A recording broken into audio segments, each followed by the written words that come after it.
Ìròyìn Yajoyajo láti iléeṣẹ́ Jigawa kẹrìnlélógún Abímbọ́lá Olúwatósìn Ọ̀dẹ́mọ̀ lóníròyìn. Ọkọ̀ Agbepo gbiná ní Jigawa, èèyàn Marunlelogorun kú. Iye èèyàn tó kú níbi tí ọkọ̀ Agbepo ti gbiná ní Jigawa ti gbéra sọ sí Marunlelogorun nígbà tí iye àwọn tó farapa ti di 70. Ìṣẹ̀lẹ̀ náà ṣẹlẹ̀ ní ìjọba ìbílẹ̀ Taura ní Ọjọ́rú tó sì ti sọ gbogbo ìlú sí ipò ọ̀fọ̀ tó sì tún ṣokùnfà kí àwọn èèyàn gbé ìgbésẹ̀ ààbò tó yẹ. Ìròyìn tó kọ tẹ̀ wá lọ́wọ́ sọ pé èèyàn 67 ló ṣaláìsí nígbà tí 50 farapa, ṣùgbọ́n nígbà tí a ṣe ìwádìí a rí pé ó jù bẹ́ẹ̀ lọ. DSP Lawan Shitu Adamu, agbẹnusọ ọlọ́pàá Jigawa, ó sọ ohun tó ṣokùnfà ìbúgbàmọkọ̀ Agbepo náà. Ó sọ wípé ó ṣẹlẹ̀ látàrí epo tó ń jò dànù lára ọkọ̀ náà sínú àwọn kòtò tí àgbàrá ń gbà, tí àwọn ará ìlú sì ń gbìyànjú láti máa gbọ́n epo náà tó padà já sí ohun tí èéfín ká wọn mọ́bẹ̀ tí ọ̀pọ̀ ẹ̀mí sì sọnù tó ṣòfò. Adamu ṣàlàyé síwájú, ó sọ wípé nítorí ewu tó wà nínú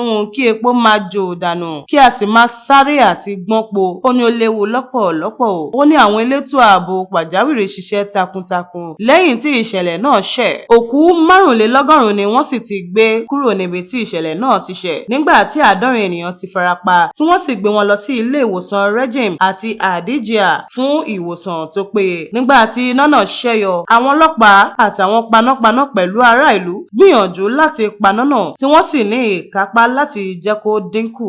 Ìjọba wa ń bẹ gbogbo aráàlú láti máa ṣe sùúrù ní ìgbàkúgbà tí epo bá ń jò, kí a má máa sáré láti gbọ́n epo, kí a fẹjọ́ sun àwọn tó yẹ kí a sọ fún láti dáàbò bo ẹ̀mí àti dúkìá. Tó kì í dùn kó pọ̀. Abímbọ́lá Olúwatósìn Ọ̀dẹ́mọ̀ lóníròyìn. A ní rí jù báyìí lọ ní abala ìròyìn Yajoyajo. Mo ròyìn ní ẹ̀ka ìpínlẹ̀ Èkó ti Jigawa kẹrìnlélógún. Tó ire lójú owó ń rí.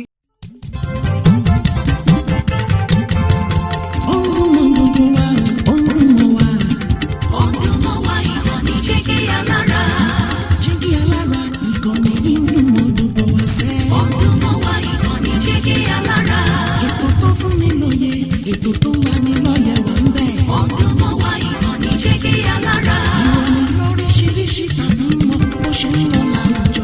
Ọdún mọ́ wá ìkànnì Jigawa lára. Ìkànnì Jigawa lára. Jigawa lára. Jigawa lára.